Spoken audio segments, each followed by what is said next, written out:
Welcome back to the continuation of the Japanese short octagon schoolhouse clock. I've got the movement set up in the mainspring winder to try to contain the strike side spring in a spring clip here, and we'll see if the spring will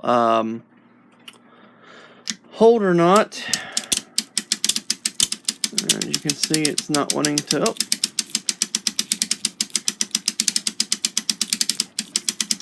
Always got to be kind of prepared for it to let go if it's sort of being tenacious like this. In fact, it might not be a bad idea to let it down.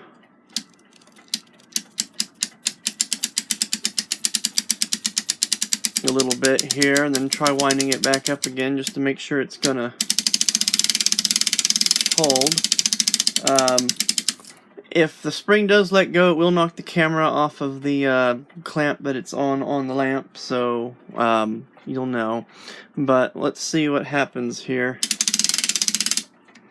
Now, this mainspring winder has a brace on the back end of it, so that I'm not just holding the movement by the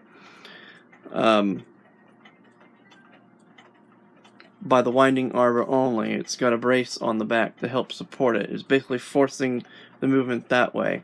So that'll help support it. And just going to kind of watch that. It's also not a bad idea to have another hand on the movement to help support it a little bit,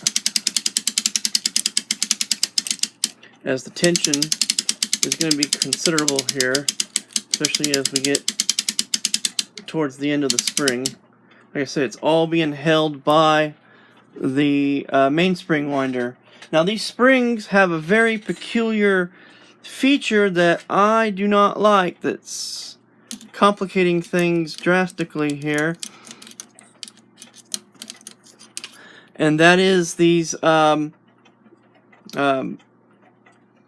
plate things. And I kind of wonder if someone's had this movement apart and put it together incorrectly. Because it doesn't let the springs wind up all the way, or if this is really there to help the springs uncoil quickly, but it causes them to wind up in a very unusual manner. And once I get this clamp on here and get the tension off, and if I can't get the clamp on there because of the stabilizer on the back, which I had to drop the stabilizer out of the way when I did the time side, I don't want to do that. I will use some binding wire instead, and I will bind the spring with wire. But for now, I'm gonna try to work the clamp in, and I will see if we can bind the spring that way, because that would be the preferred method. Would be to use the binding clamp. And normally, when the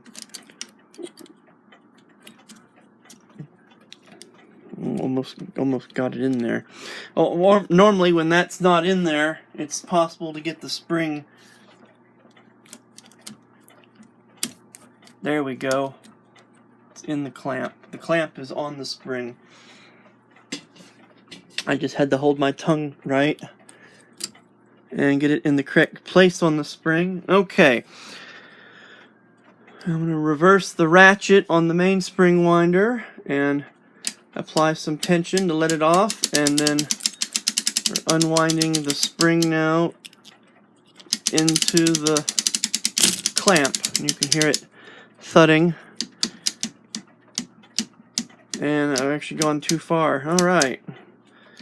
Put this in the neutral position. Okay, and it's off. So we'll undo the chuck. Undo this post here.